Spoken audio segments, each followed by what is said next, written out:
Welcome, everybody. It says we are live. All right, let me make sure I've got all my settings set correctly. I'm on Do Not Disturb. By the way, even though I'm streaming from my phone, I got my computer over here that I'm going to be using to star comments to make it a little bit easier for me. How is everyone doing out there in the SP Nation? Hope y'all are having a fantastic Tuesday. Me, myself, I'm about to head out to the roller coaster park.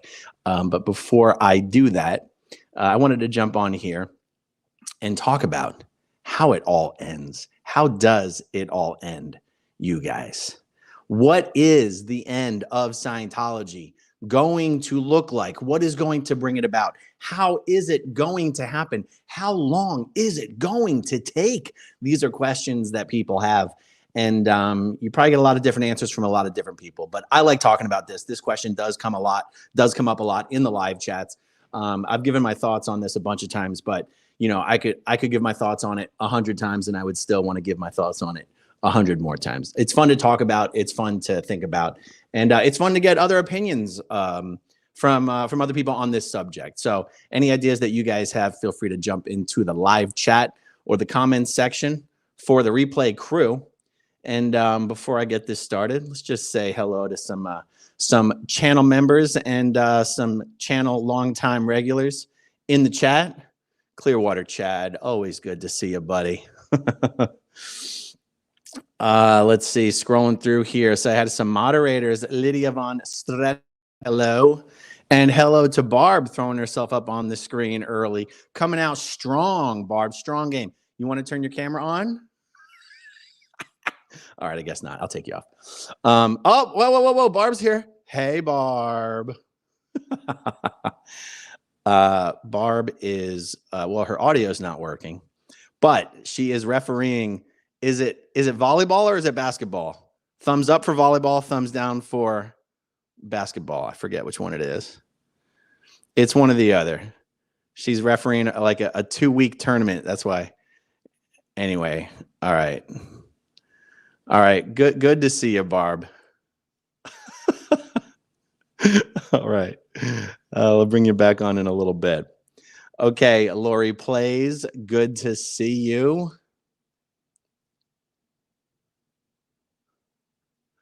Quirkalopagus, how are you? Beach Bum Beagle, thank you for joining us. Eat More Pizza Now, always good to see you, Pizza. Trish, how are you? Thanks for joining. Joni, lovely to see you. Thank you for joining. Trisha, can't remember if I already said hi, but if I haven't, hello. Amy C, hello. Judy Dolan, thank you for making it. Pokey SD, hello. Violetta, hello. Okay, and of course, Miss Kim, as always, hello. Fantastic to see you. Jennifer Marie Joyce, welcome. Old Frizz, welcome. Judy Bug, Rachel, Nancy Alley, fantastic to see you in here. And how do I say this? KYCYN, well, those are the letters. Jennifer, welcome. Melody Head, welcome. Andrea Malloy, welcome. And Jane, welcome. All right, well, that's enough welcomes for now. So let's try to tackle this one. I have not written down any notes. I feel like I should have. I guess so many thoughts run through my head when I think about this subject, but let's just try to wing it. First of all, I feel like I want to begin by pointing out that, you know, all my thoughts, my personal opinions, obviously. Former Scientologists who are on YouTube, who have their own channels, who just do whatever content they want. It is my personal belief. It is not fair, right, or correct to assign to someone or a category of someone's what their purpose should be. So just because a former Scientologist is doing content on YouTube does not, for example, mean that their purpose has to be to take down Scientology or to take away Scientology tax exempt status, or to be a part of some movement or some group. I think it is not only not fair, I think it is actually destructive to try and tell someone or someone's what their purpose should be. Former Scientologists are not a collective. They are not a group. In some cases, literally the only thing they have in common is that they used to be Scientologists. That is a pretty tenuous thread. It's almost a meaningless thread. Former Scientologists who choose to associate with each other simply because they are friends and not because they have a shared Scientology history in common. And I guess what I'm saying is it is perfectly okay for a former Scientologist to be on YouTube telling their stories, explaining Scientology to people simply for the purpose that it makes them feel good. You know what I'm saying? That they enjoy doing it. It doesn't have to be for anyone else other than themselves. And I can tell you that I'm speaking for myself here. This is certainly true for me. What I do on YouTube, I do because I truly enjoy it. You will never, if you watch every single video that I have ever done, you will never see me trying to assign some greater value and purpose to what I do to try to make myself seem like some puffed up, like what I'm doing is extra special because I say it's for some extra special reason. This fact, what I'm talking about here is why when I say what I do and why I do it, I say my goal is just to be David Miscavige's worst nightmare. That's a pretty low bar, right? That's not a very high purpose. That's not like super altruistic. I'm not trying to save anyone. You know what I mean? I'm just trying to be David Miscavige's worst nightmare. I'm just trying to be a giant pain in the you-know-what to David Miscavige. Now, there are additional layers that exist on top of that do add extra purpose to what I do and allows me maybe to feel a little bit better about everything that I do. So when we talk about, promoting, it used to be promoting the Aftermath Foundation. Now it's promoting the SPTV Foundation. When it's helping people leave Scientology, these statements are all true. Those are all but they're true in my opinion. I'm speaking really just for myself. Those things are true because they're just additional happy benefits to having a ton of former Scientologists on YouTube, speaking the truth, being relatable, being friendly, being funny. When all of us are out here doing this for our own reasons and in our own way, it just so happens that it will inevitably help people leave Scientology. And since there is such a groundswell of support out there in the regular world, the real world, the non-Scientology cult world, because there's such a groundswell of support to help people leave Scientology, it only made sense and only makes sense for there to be some sort of nonprofit vehicle, whether it's the Aftermath Foundation, whether it's the SPTV Foundation, for that support to be directed to, so that help can then be provided to people who are leaving Scientology or to former Scientologists strictly in private. But just because there are those extra additional happy benefits that exist and inevitably would have always existed, doesn't mean that I or any of us have to pretend or put on some show that we're doing any of this for anything other than our own reasons. Do you see what I'm saying? So I just wanted to make that as a little bit of an introduction, because you're going to hear me talking about what I think will inevitably be the downfall of Scientology and how we're all contributing to it. But it doesn't mean that has to be why we're doing what we're doing. I hope that makes sense. And that's why sometimes I really just fall back on doing on my channel whatever I think is going to be the most fun for me, because all I really speak for is me. And all I really represent on my channel is me. And I think that's true for every other former Scientologist on the platform. And yet you also have this very nice, friendly, enjoyable collaboration that you've seen that has, collectively, sort of colloquially, and been called SPTV, which, by the way, one of my viewers came up with that term. And, whether people think SPTV refers to my channel or channels friendly to me or just any former Scientologist, it doesn't really matter, guys. It's just an idea. SPTV is former Scientologists speaking out on YouTube, however they want, for whatever reasons they want. And it's also come to refer to all of the people out there in the SP Nation who've never been in Scientology, but are hugely supportive of the cause of exposing Scientology fraud and abuse, providing support to former members in any way that they want to, and providing support to people leaving Scientology in any way that they can. Okay, so that's sort of my big preamble here. Okay, what does it mean to end Scientology, and how will that end come about?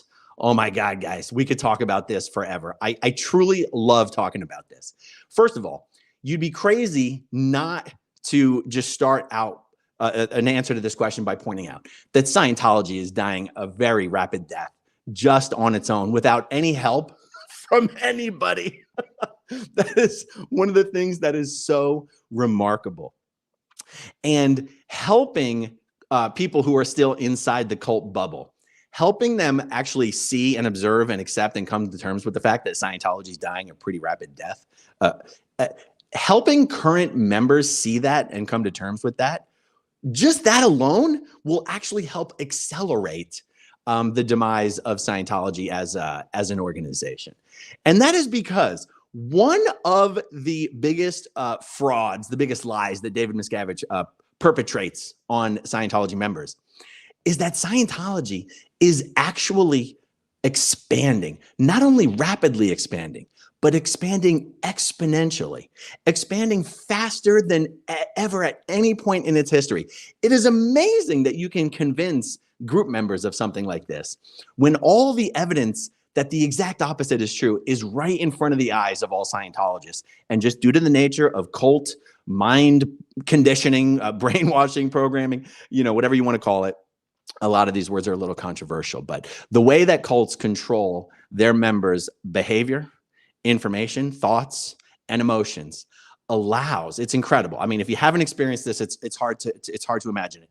It allows members, smart members, Scientologists are not dumb people, okay? Scientologists are not dumb people, and yet they can be convinced that their organization is the fastest growing religious movement on earth, despite the fact that Scientology has contracted by about 80, 85, 90% over the last 40 years. Okay, so the fact that Scientologists are convinced that Scientology is rapidly expanding, it actually helps to, just the fact that they believe that reinforces for them that what they're doing is correct, that what they're doing is good, that what they're doing is helping, that the world demands Scientology solutions, and that by continuing to provide their money and their time and their children, they are helping salvage not only this planet, but this entire sector of the galaxy.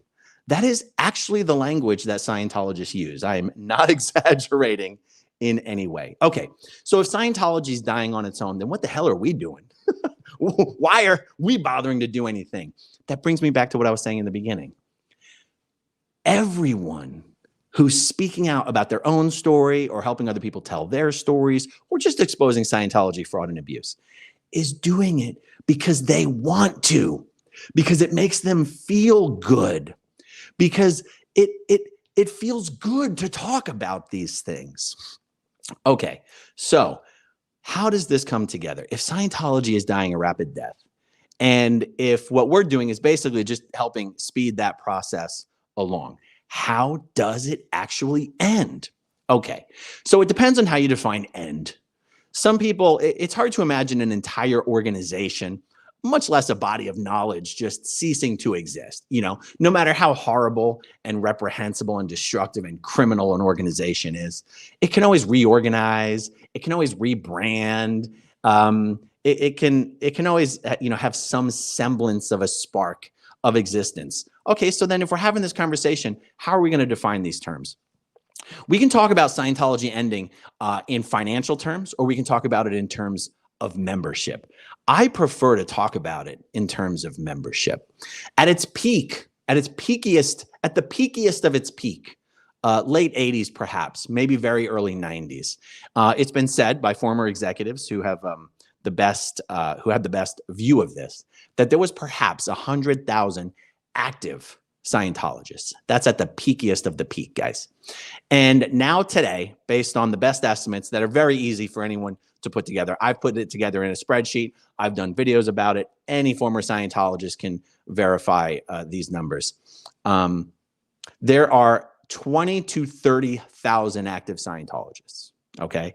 There are, in fact, more C organization members are, in fact, dying faster than Scientology can recruit new C organization members. This is probably true for Scientologists as well. The culture of Scientology has changed drastically from the 60s and the 70s and the 80s when Scientology was actually seeing rapid growth. The culture has become so, I want to say fascistic, but I'm sure people will take issue with my use of that word because, you know, people argue over these definitions of words, even in the best of cases.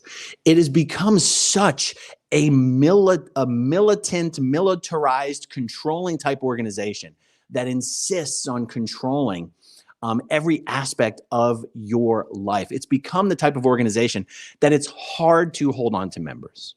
And, you know, it used to be back in the day when the new generation of Scientologists were born, it was very easy to bring those kids into Scientology and keep them in Scientology.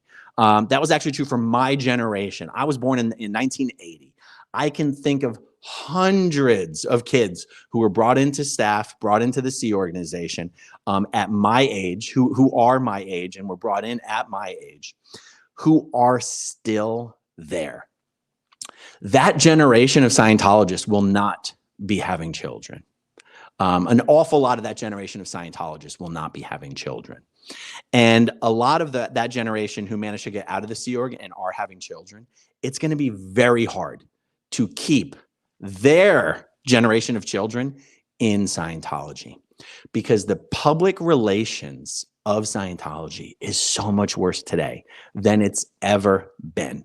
Also, the amount of information about Scientology freely available on the internet just makes it damn near next to impossible to recruit new people into Scientology.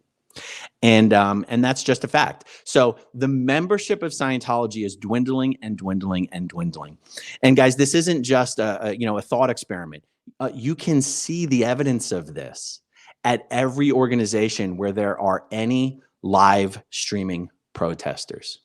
These organizations are vacant. They are empty. They are shells of what they used to be only 20 years ago. This, for me, is what makes this such an interesting time to watch Scientology. Because there are so many people who are in Scientology that are roughly my age, my generation, who saw firsthand what the organizations were like in the late 90s and the early 2000s. Since that time, David Miscavige has told the Scientologists in the world over and over and over again, every year, Scientology is growing by 2x, 3x, 4x. I think he said something like, since COVID, new introductory service starts were up by like 64x. Absolutely insane numbers. And when I see these protesters outside of these organizations, I'm seeing the same organizations that I personally observed 20 years ago doing relatively well. And now they're vacant. The evidence is right there. Okay. So I knew I should have written some stuff down because I'm losing some of the thoughts that I really was excited to share. Okay, so let's talk about, membership is one terms of talking about bringing an end to Scientology. The other way to talk about bringing an end to Scientology is financially, because practically speaking, Scientology could have 100 members, and as long as they have a couple $1 billion in the bank, the organization isn't going anywhere.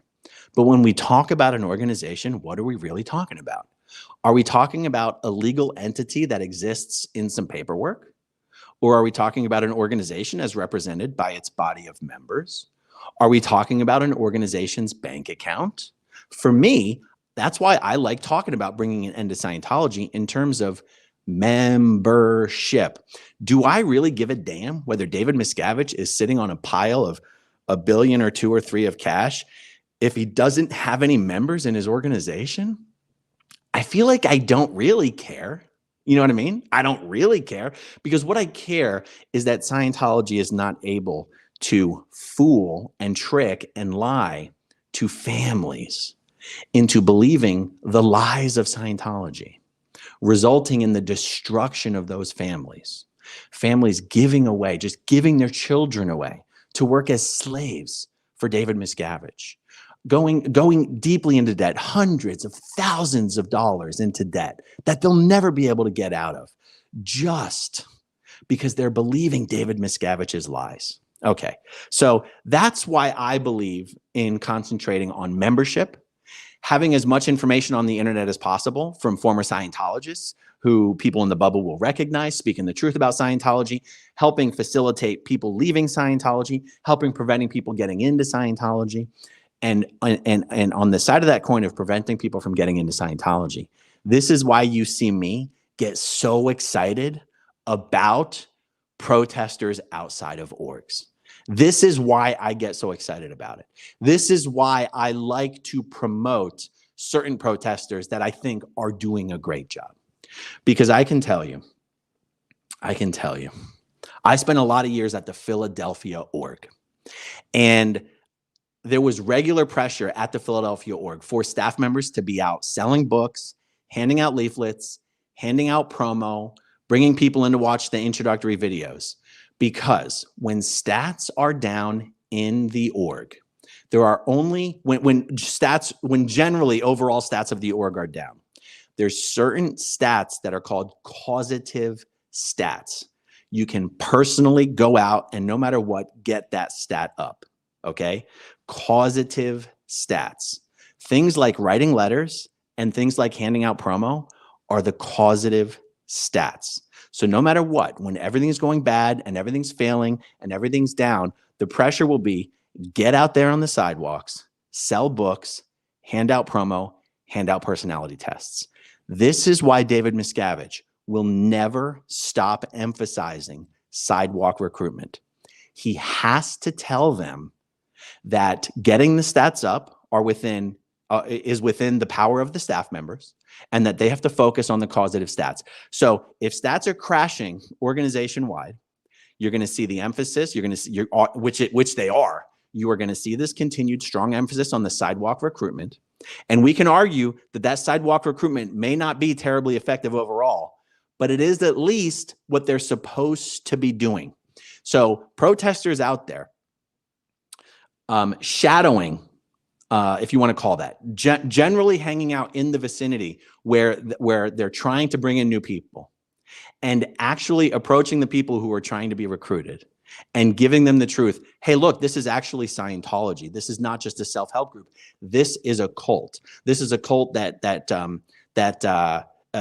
its staff work for slave wages. This cult recruits children out of school. This is basically a human trafficking cult. This is a cult that tears apart families. That is so valuable in helping stop recruitment of new people into Scientology. And it's why I get so excited about it. The other reason I get so excited about it is it shows us real world, real-time evidence of just how empty these organizations are. And there are a certain percentage of people who exist in the Scientology bubble that do watch Scientology content on YouTube. And the more that these people can see that it's not just their org that's failing, it's not just their org that's empty, it's not just their org that's struggling, it's every org in the world. Just helping Scientologists come to that understanding will help speed along the demise of Scientology. Okay, so again, I've talked about the membership aspect a lot. If we really want to talk about the financial aspect, for Scientology to come to a demise financially, it requires them to lose their tax-exempt status. That is tough. That is a tough goal. That is something that that is not going to happen just from protests. It's not something that's going to happen just from former Scientologists all speaking out about Scientology online. That is something that can only happen when the people in the halls of power choose or decide or come to the realization that it would be incredibly popular to take this on as a cause and to spearhead this cause. Okay, so whether we're talking about the House of Representatives, whether we're talking about the Senate, whether we are talking about cabinet level positions, whether we're talking about the IRS commissioner, I do not claim to know the absolute best way to exert the pressure needed to get action taken on Scientology's tax-exempt status. And the fact that I don't know exactly what to do does not prevent me from doing what I like doing best, which is just trying to flood the internet with true information about Scientology. It's one of these things where I sort of have convinced myself that if enough of us do enough for long enough, that people who really know what levers to pull in order to get the ball rolling on revoking tax exemption will step up and will take their own initiative to pick up that ball and run with that ball towards the end zone. Okay. Now, so one thing that I talked about on the channel many months ago when Streets LA started talking about this in his videos is that even if we don't know exactly what to do, that doesn't mean there's nothing we can do. There is something we can do. And right now, all members of the House of Representatives, all seats are up for election, whether we're talking about incumbents running for re-election or contenders running, or running against the incumbents, or whether the seat is open, whether the seat is occupied, it doesn't matter. Every seat in the House of Representatives, according to my understanding, is currently up for grabs, and the election is in November, right? Yeah, I mean, that's right. Okay, so one bright idea, and as I get a little more organized, I'm going to try to focus myself and focus my videos on encouraging people to do this and promoting people that do this, is try to approach every candidate or incumbent for the House of Representatives and ask them, would they support congressional hearings into Scientology's tax-exempt status? Just give it a shot. Do it.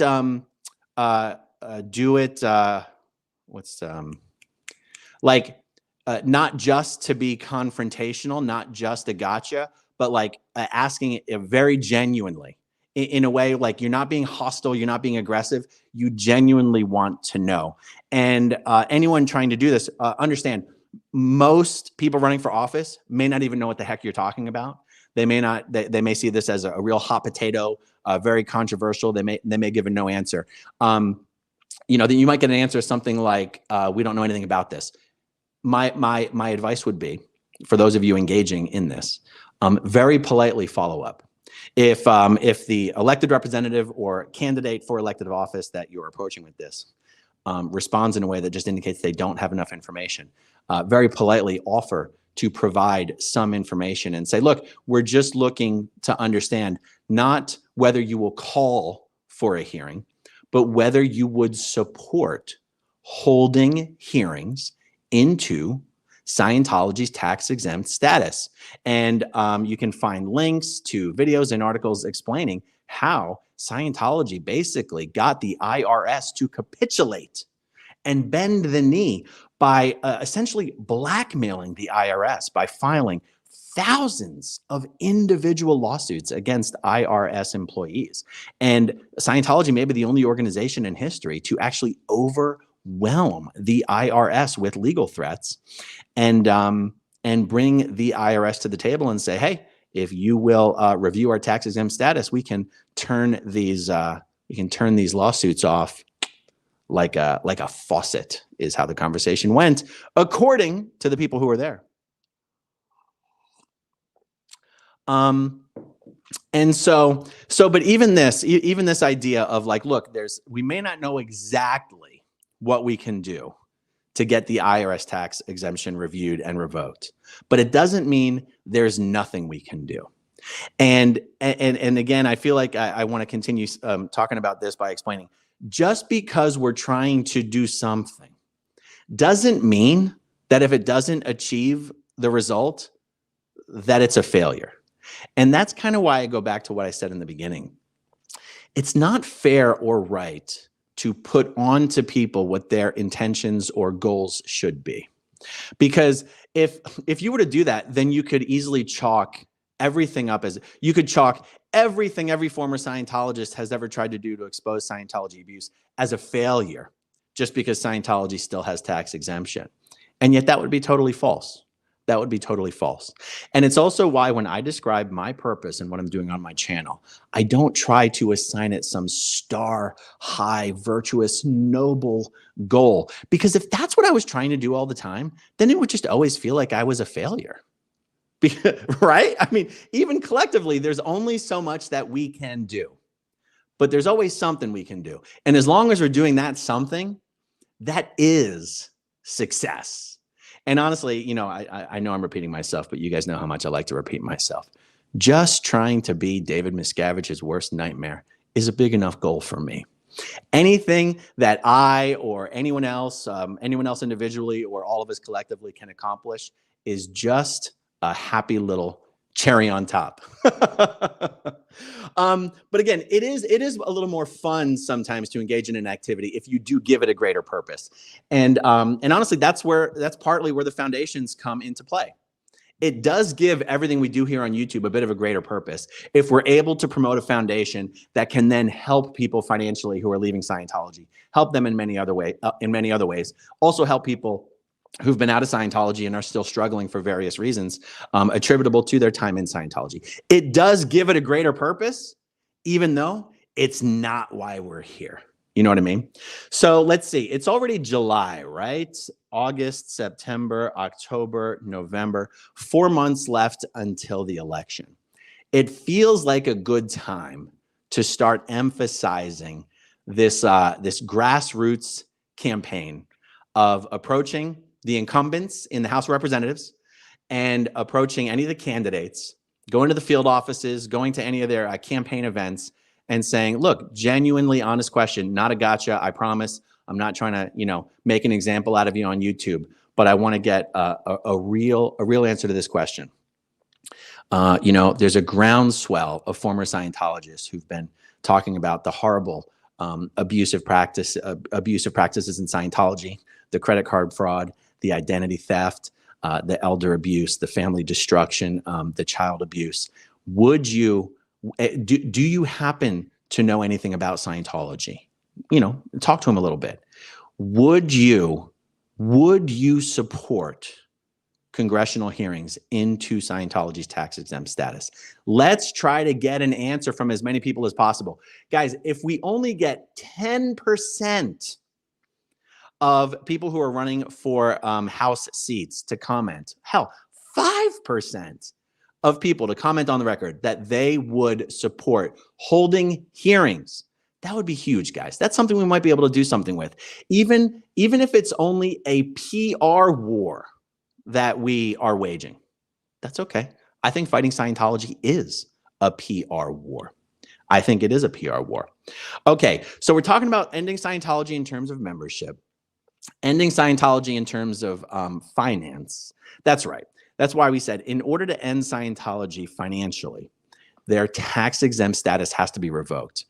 Guys, even without crippling civil judgments against Scientology, I'm going to say something right now that I believe is a fact. Scientology does not have enough operating cash flow to pay the property taxes that it owes on its hundreds of millions, if not $1 billion of real estate holdings that it has internationally, or even in the US. If Scientology had to pay property taxes, that alone would eventually be the end of Scientology financially. I swear to God, I am not exaggerating. Someone out there a little smarter than me might run the numbers on that. If Scientology had to pay property taxes on its US real estate holdings, how much money would that be annually? I promise you, all Scientology orgs in the United States do not make enough money annually in order to pay those property tax bills. The only reason Scientology is able to continue is because of its tax-exempt status. Further, once you remove that tax-exempt status, you get rid of a certain type of protection that Scientology enjoys in the courts that prevents the courts from being allowed to interpret Scientology policy and Scientology contracts. If they lose their tax-exempt status, it will be an absolute tidal wave of civil litigation and civil judgments against Scientology that, combined with their property tax burden, would absolutely crush and cripple Scientology. So obviously, we eventually have to get Scientology's tax-exempt status revoked. Even if we don't know exactly how to do that, we still know that has to be the goal. And I'd be interested in hearing a lot more conversations from people smarter than I on the subject of what is a realistic strategy. Now, there's a former Scientologist named Jerry Armstrong, who I believe does have what he believes to be the key to getting Scientology's tax-exempt status revoked. I have invited Jerry Armstrong onto my channel for a discussion on this topic, and I am still hopeful that that conversation will happen. Okay, let's see. I believe that I have to get out of here in about 20 minutes. And let me just see what's happening here. Let me jump over and answer some of the questions that the lovely Barb is in the back office and helping me star. Okay, Cooler by the Lake, welcome to the chat. Thank you for joining. Okay, Rachel says, do you think money will have to be returned per policy about unsatisfied service? This is an interesting question. In the original application, not the original, in the discussions, the negotiations, the process that Scientology went through with the IRS in 1991, 2, and 3, leading up to Scientology getting its tax exemption back, they actually did have to promise the IRS that they would refund money. And the truth is, behind the scenes, Scientology has been refunding an awful lot of money. Now, this question specifically refers to, let me read it again. Do you think money will have to be returned per policy about unsatisfied service? Yes. Scientology is actually refunding money to people when they ask for it for undelivered service. Now, they tend to do it more easily and more quickly when it's from people who are in a legally protected category, like the elderly. I cannot tell you how many elderly people have had many tens of thousands of dollars refunded to them simply by sending a strongly worded letter from an attorney, most notably Graham Barry. So that's just a brief answer to this question. Let's see. Fuzzy pink handcuffs. Welcome. Good to see you. Okay, I'm skipping through a whole bunch of these. Oh, Old Frizz. Aaron, did you truly believe that it was the fastest growing religion in the world? Excellent question. My first answer is yes, but my second answer is I just didn't really think about it that much or really care that much. So when Scientology, when David Miscavige would say that, I didn't doubt him. But it's not like I really thought about it that much. It's one thing about staff members and Sea Org members is they're just so damn busy worrying about getting their stats up that week that they just don't usually think about or care about much more than that. I've said in a ton of my videos that it just simply never occurred to me that anything we were being told in the events was a lie. But on some level, it also didn't really matter because that wasn't really what was keeping me in Scientology. I believed in the grand conspiracy of Scientology. I believed in the Matrix story of Scientology. I believed that Earth was a prison planet. I believed that we were sent here by the evil psychiatrist, the psychs working for Big Pharma on planet Farsec.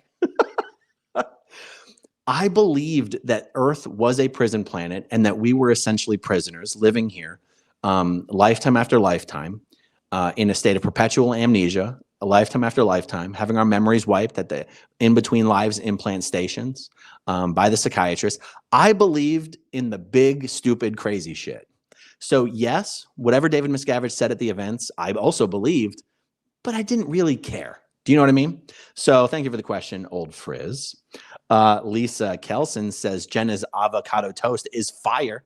I'm addicted now. Excellent. Thank you for the comment. Oh my God, more avocado comments. Lisa, can't get enough avocados now. $3 for one here. Okay. Christiane Florito, here in Germany, the Secret Service is observing them. Fantastic. They should keep observing them. Okay. Be merry for life. Can you please explain what you mean by human trafficking? Explain what you mean by slavery for Scientology. Oh, absolutely. When you bring people in from other countries, what you might call less advantaged countries to the United States, whether it's South America or Mexico, and I'm not referring to the countries overall themselves, but the particular citizens that Scientology targets in these countries. Whether it's poor Russians or Eastern Europeans or South Americans or Mexicans, and you bring them to the United States, and you bring them to the United States with certain promises. And then when they get here, you basically turn them into dishwashers and servants and maids and hotel staff. And you pay them $50 a week or less. And you put them in a situation where even if they want to leave, they can't. And you put them in a situation where they overstay their visas and they end up with an illegal immigration status. So not only can they not afford to get home because they don't even have enough money for a plane ticket, but if they escaped and stayed in the United States, they would be at risk of deportation. This is indentured servitude. This is human trafficking. This is basically slavery, in my opinion. I'm not speaking upon this as a legal scholar. I'm just telling you how I see it. I think I'm telling you how most people would see it. And, you know, the fact that some of these kids working in the Sea Org are 15 years old. And just imagine being a celebrity like Marisol Nichols, and you come to Flag Land Base in Clearwater, Florida, and you're sitting there getting auditing for $500 an hour, and you're sitting there in the lounge where everyone else who's getting auditing is, and you see 15-year-old boys and girls in the Sea Org running around being folder pages. Does it not occur to you that these are children working 110, 120 hours a week for nothing? They're lucky if they get $50. They won't play baseball. They won't go to the mall with their friends. They won't just hang out on the weekend. They won't get to enjoy life. They're basically just put to work and made to believe that they're working. They've signed a billion-year contract. And then if they break that contract, sure, they might be able to break it, but then they'll be considered a degraded being. They'll be looked down upon by their fellow Scientologists from then on. Imagine being a celebrity like Marisol Nichols and seeing this happening and being like, yeah, that's okay. That's good. Okay. So that's my answer to that. Eat More Pizza Now says, I think that the IRS should investigate if Scientology is filing tax returns on behalf of its members. Same with the states. That is an excellent point. And I wish I knew how to do more with that, but I don't. But I agree with you. Emma Robson says, keep on keeping on. The hard work will pay off.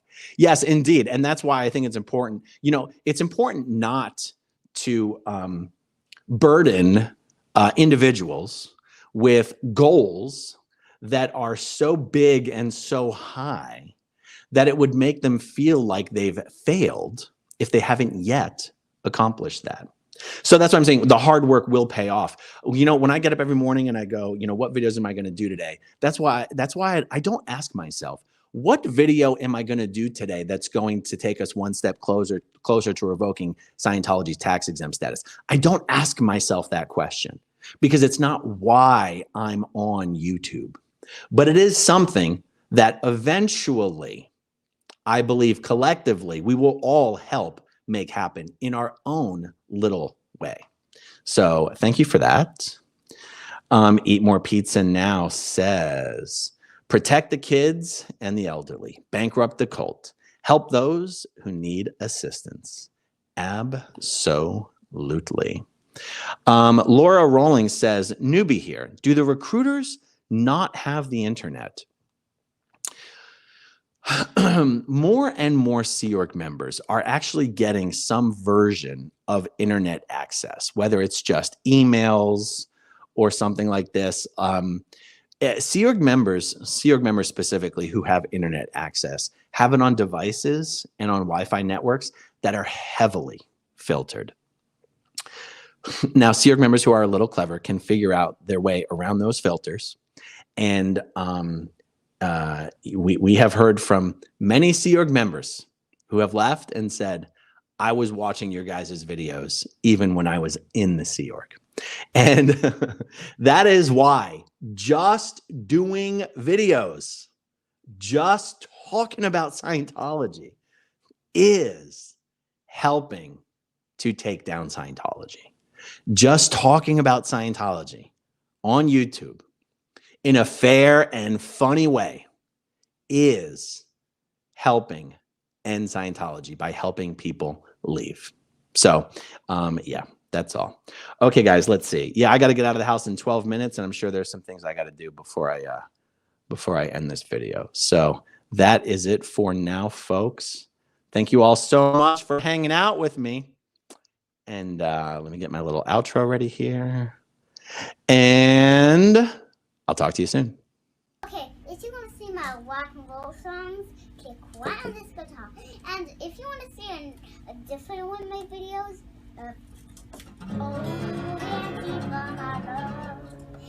then you could click right inside here. If you have subscribed or not, subscribe